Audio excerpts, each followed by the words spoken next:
ببخشید آقا، مهرزی کجاست؟ مهرزی همین پلی که رسیدی برو دست راستت میخوری به فلک فرمانداری. فلک فرمانداری یه تاکسی بگیر بگو میخوام برم مهرزی.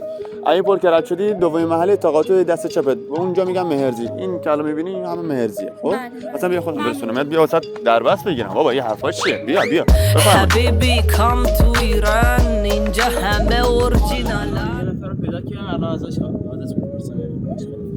سلام آقا، خسته نباشی. قربونت عزیزم جان. میگم میخوام برم کوبروز. از این ور شده یا از اون ور؟ از این ور شده. از این وره؟ از این ور شده. خب باید از کجا برم؟ از کجا باید برم؟ داداش این ور آبه من دیگه نمیدونم کجا میخوای بری. از این ور میتونی با قایق هم بری. یه آدرس دقیق‌تر بهم بده. قربونت برم دارم بهت میگم این ور آبه. او مردم بی حساب شدن. حبیبی کام تو ایران اینجا همه اورجینال.